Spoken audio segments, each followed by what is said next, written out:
Hey, good evening. It's Friday, October 31st, Halloween. We had that storm go through, so we've had some high winds. We got a little bit of rain, which is good. Back out here at the big hardwoods, 88 acres of hardwoods.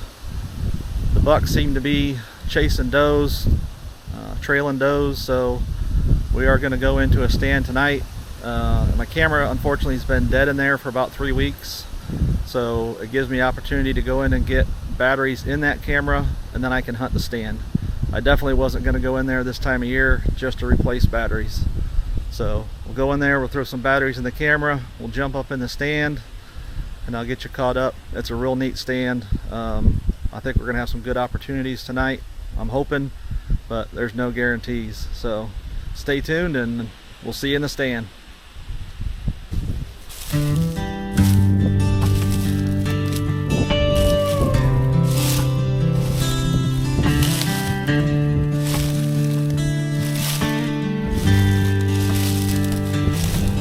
There's a note on the fridge with my pen scratching. Don't wait up, I've gone hunting, I'm not coming back till the freezer's full and the deer stand's looking peaceful and cool. The boss keeps calling but my phone's on mute. I traded deadlines for my camo suit. A rifle in my hand, the woods are my dome. Out here in the brush, I'm finally home. Gone hunting, don't bother me none. The crack of dawn's where my freedom runs. Duck calls, deer tracks are quiet somewhere. I've checked out a life, folks. No worries, no care.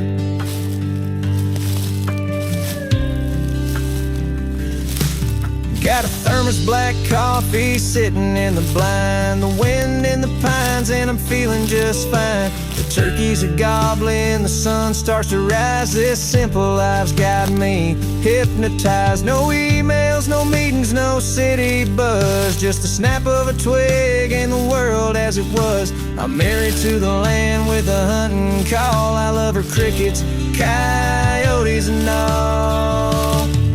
Gone hunting, don't bother me none. The crack of dawn's where my freedom runs. Duck calls, deer tracks are quiet somewhere. I've checked out a life, folks. No worries, no care.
I'm back in here probably about 80 yards off the field edge.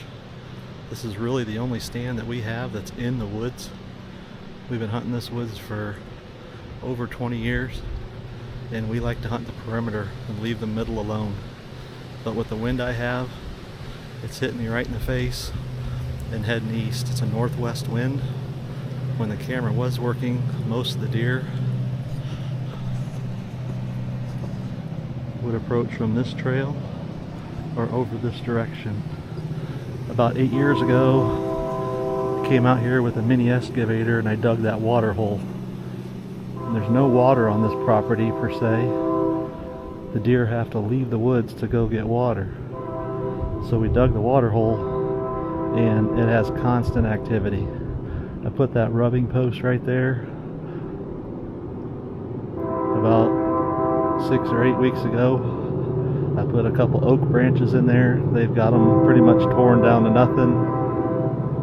They've got a scrape going at the bottom of it. So pretty excited about being in here. Don't get in this stand very often, but tonight everything's set up perfect for it. We got about 15-mile-an-hour winds, so that should keep my scent moving and pushing to the east. So we're going to get settled in. We did get a couple new broadheads, so we got 4 arrows ready to go. We don't have any real long range shots here, but we sure can see for quite a ways.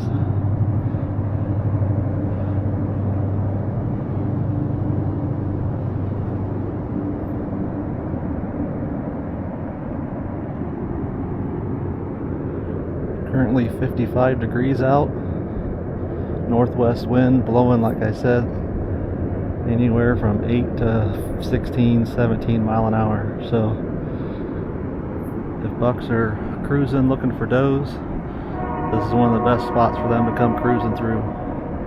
There's 3 or 4 logging roads that lead to this water hole. There's 3 different doe groups that use this water hole. So that is usually about 5 foot deep. Right now, we'd be lucky to have 8 or 10 inches of water in it. We've had a horrible drought in Indiana. We're down about 14 inches of rain. But like I said, it is holding water, and it has the deer coming this way. So this time of year, and even going into next week and the week after, the next 3 weeks, you can pretty much have anything walk by, on your camera or not. You might get a deer that you've never seen before that's just searching for a hot doe. Hopefully the wind lays down about that last hour.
Perfect.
That is how a plan comes together.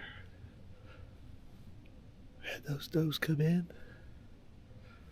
We had that little spike come in. Then right there at the end, last light, a buck come in. He checked that screet pole right there. He didn't carry that very far, did he? He's laying right over there, probably 35, 40 yards away. So, there we go. What a great evening. I was a little worried about those does. That one was working me pretty hard. She had her nose in the air. I couldn't tell if she was sniffing me or sniffing the Evercalm on my boots. But we definitely found bedding area. Does came out of it, and then here came the bucks. So, thanks for tuning in. We're going to get down and get out of here, go back to the truck. We'll get Jim. We do have a logging road that leads right to the stand, so I think what we're going to do is go get the four-wheeler and come back, give him just a little bit of time. But as you could see, when it hit him hard. Got him right up front where it needed to be, cracked the other shoulder, and he made it over some logs right there, and that's about it. So, appreciate you tuning in. Hey, hit that like button, hit subscribe. We're heading out to Montana in 2 weeks, so, and I still have an urban tag. So, appreciate you joining in, and we're going to take you along on the recovery.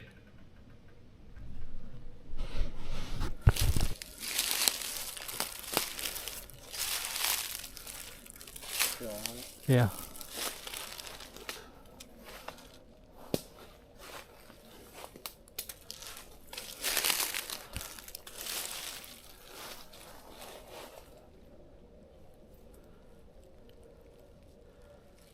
There's some.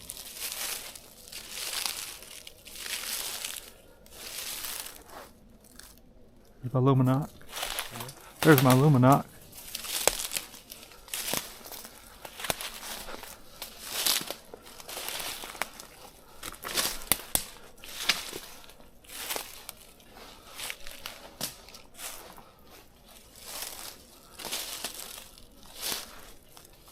There's, see the blood on the tree?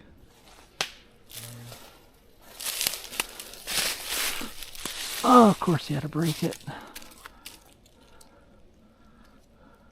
Broke it off, didn't it? Yeah. Must be his shoulder.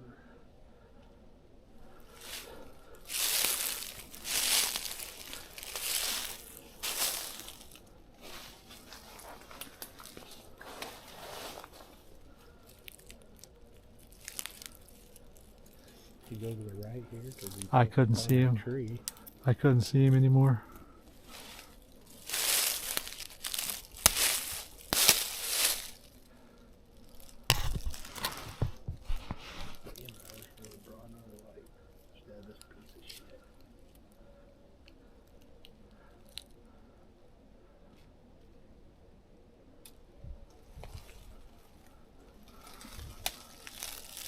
We have to. We can walk out and get another light. Go to your right, Greg, because that blood's on this tree and it's Yeah. on that side. So I think he went that way. I think he went harder than that. This is pretty turned up right here. The leaves are pretty turned up right here.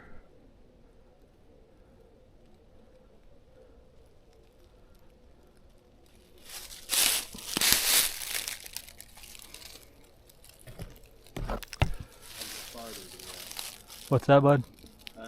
What's that? I go farther to your right. I think. Okay, so last night we tracked him about 120 yards. He's still bleeding. We decided to back out. He was just walking. He did not lay down. It's been about 14 hours. I watched the footage. Looks like maybe I got one lung. So we're back out here today. It's a lot easier to track in the daylight, obviously, and giving him 12 to 14 hours. Hopefully he laid down and expired. Joe and I just walked in.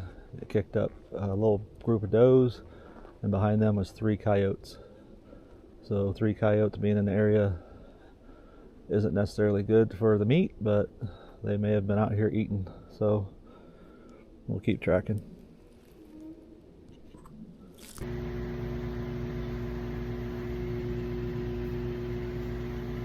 Well, unfortunately, we went back out and Joe and I tracked that deer for another 2.5 hours.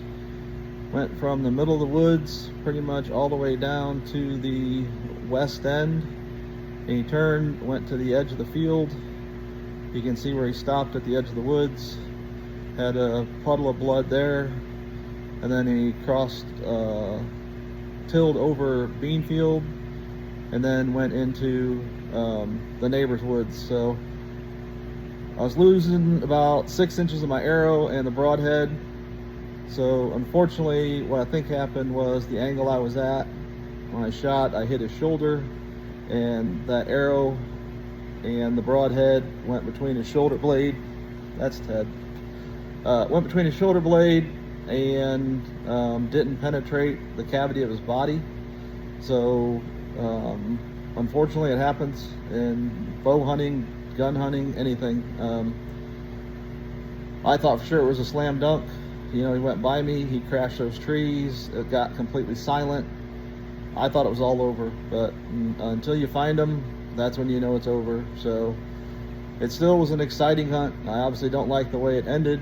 I'm gonna put a couple cameras out tonight, extra, try to catch him on video. I have heard plenty of stories, and I know other people that have shot deer the same way, and a week, 2 weeks later, the deer walks by, or they harvest the deer, and the broadhead's sitting right there between the shoulder blade and the skin. So unfortunately, he's gonna be sore for a couple days, maybe a week, but there's a good chance we'll see him again. I plan on going back out tonight, jump back in the stand and see what we can do. We did run this morning to pick up the doe that I shot a couple weeks ago, and then my buddy Joe, he shot a real nice buck. So we took both of hit that one in, picked mine up, and I just need to check the wind, see what stand I need to get in tonight. It's only about 2 o'clock in the afternoon, so I got a couple hours. Just kind of hanging out here in the barn, finishing the video up. It's not the way I wanted it to end, but it happens. So, and the more I looked at footage and looked at that deer, the lighting got really poor with the camera. I am going to look at some YouTube videos and see if I can get that camera to zoom some more, and if I can brighten it up a little bit. So I'm still learning that, but anyways, as you can see, everything did come together the way I was hoping it would. There's potential that Woods is going to sell, and that right there would have just been the icing on the cake. I'm not happy about it selling, but if it would sell, to be in that stand and shoot a buck over the water hole that I dug on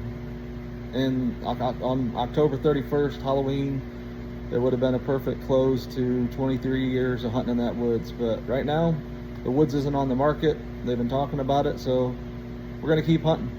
I appreciate everybody tuning in. Like I said, I don't like the ending, but we did everything we could to recover that deer. He never laid down. A really severe wounded deer will lay down in a bed until something jumps it, and that's why we backed out last night. You always want to let them go if you're not sure about the hit, and once I found my arrow and knew that there was 7 inches missing, we tracked him for 100 yards, hadn't found him. We left there last night about 9:30 and came back in this morning around 9:30, 10 a.m. Gave him a good 12 hours. Usually on a liver hit, 1 lung hit, something like that, if you give them 12 hours, they will expire. So we will see you in the woods tonight. Not sure what stand. We may go back to the same stand. We did see a ton of deer going to the butcher this morning. The does and bucks are definitely on their feet. Bucks are pushing does around. So we were in there, but you never know what's going to happen. So we will see you in a couple hours out in the woods. I'm not sure what stand I'm going to yet. I'm going to check the wind, everything like that. I've been getting a few pictures on my camera this afternoon. I haven't checked yet, so I'll see if there's any deer moving under certain stands that I can hunt. But never know. He might come back under us. We might get him in a week or two. But stay tuned. Hit that like button. Hit the subscribe button. That helps my channel out. And we'll see you on the next hunt. Again, thanks for tuning in.